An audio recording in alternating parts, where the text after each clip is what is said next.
Hello friends, कैसे हो आप सभी का एक बार फिर से स्वागत है हमारे इस YouTube चैनल पर। तो आज हम अपनी ब्लड नाइट स्टोरी का अगला भाग सुनने जा रहे हैं। जैसे कि पिछले भाग में आपने यह सुना था कि कैसे आरव अपने दुश्मनों को लड़ने की चुनौती देता है।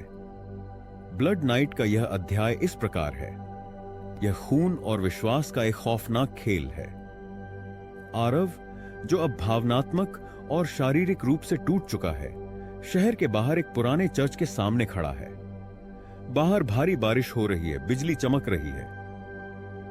आरव और उसका वफादार कुत्ता ब्लैकी दोनों भाग रहे हैं। आरव खुद से कहता है कि मां, क्या तुम अभी भी जिंदा हो या मैं बस खुद से भाग रहा हूं? फिर उसे एक सपना आता है। उसकी मां जंजीरों में बंधी हुई दिखाई देती है। वह उसका नाम पुकारती है।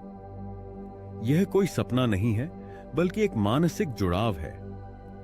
आरव की वैम्पायर ब्लड पावर अब पूरी तरह से जागृत हो चुकी है और इसके साथ ही सच्चाई भी सामने आती है। रिया आरव के सामने एक पुराना पत्र फेंकती है। रिया कहती है कि इसे पढ़ो आरव, तुम सच जानना चाहते थे, है ना? यह तुम्हारी मां के खून से लिखा गया है। आरव पत्र पढ़ता है। इसमें लिखा है कि आरव सिर्फ पिशाच का बेटा नहीं है, बल्कि पिशाच वंश का है।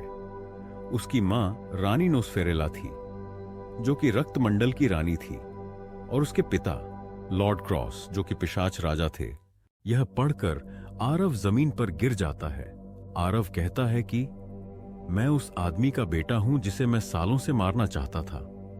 रिया धीरे से कहती है कि और तुम वही हो जिसे वह अपना दुश्मन बनाना चाहता है। आरव दर्द से चीखता है। बिजली चर्च के क्रॉस पर गिरती है, जिससे वह जल जाता है। ट्रांसिल्वेनिया के पुराने महल में लॉर्ड क्रॉस एक काला जादू शुरू करता है, जिसे रक्त ग्रहण कहा जाता है। उसका लक्ष्य वेयरवुल्फ को गुलाम बनाना और मनुष्यों को राक्षस का गुलाम बनाना है।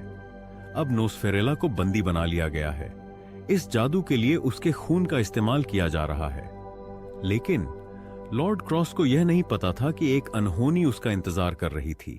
रिया और आरव ब्लैकी की मदद से किले में प्रवेश करते हैं, जिसे राजेश ने एक जड़ी बूटी दी थी, जिससे उसे अलौकिक शक्तियां प्राप्त हुई थीं।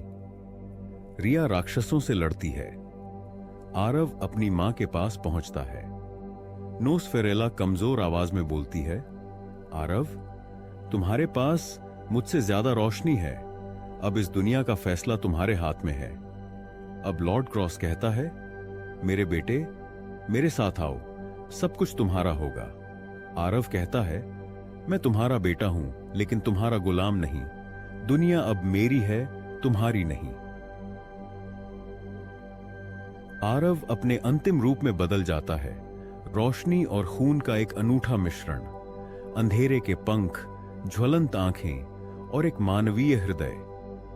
रिया भी अब उसके साथ जुड़ जाती है और उसे बताती है कि वह भी मॉन्स्टर हंटर्स की वंशज है, लेकिन उसने प्यार को चुना है। अब आरव और क्रॉस के बीच भयंकर युद्ध होता है। आसमान टूटता है, धरती कांपती है। नोसफेरेला अपनी आखिरी ताकत से खुद पर वार करती है, जिससे क्रॉस का जादू टूट जाता है। क्रॉस कमजोर हो जाता है। अब आरव कहता है कि तुम्हारे लिए सिर्फ एक ही फैसला है, और वो है मौत। आरव उस पर ब्लड डैगर से वार करता है और क्रॉस चीखता है और राख में बदल जाता है। जादू का असर खत्म हो जाता है और नोसफेरेला अपने बेटे को देखकर मुस्कुराते हुए शांति से मर जाती है। आरव उसका हाथ थामे रहता है और उसके आखिरी पलों तक उसके साथ रहता है। अब रिया कहती है कि आरव, सब कुछ खत्म हो गया है, अब तुम क्या करोगे? आरव ने कहा कि ब्लड नाइट का खौफ अब खत्म हो गया है, अब मैं सिर्फ आरव हूं। और इसी तरह कुछ महीनों के बाद दुनिया में शांति लौट आती है। आरव एक आश्रय स्थल खोलता है जहां इंसान और राक्षस एक साथ रह सकते हैं। रिया भी उसके साथ काम करती है। अब वह ना तो योद्धा है और ना ही प्रेमी, बस संतुलन का रक्षक है। ब्लैकी, अब वह थोड़ा बूढ़ा हो गया है, लेकिन वह अभी भी वफादार है। जैसे ही सूरज उगता है, कहीं से एक आवाज आती है, जब भी अंधेरा बढ़ेगा कुछ रोशनी जरूर होगी आरव।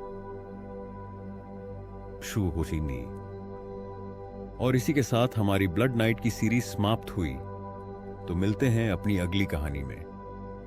तब तक के लिए सब्सक्राइब करें हमारे YouTube चैनल को और बेल आइकॉन को प्रेस करना ना भूलिए।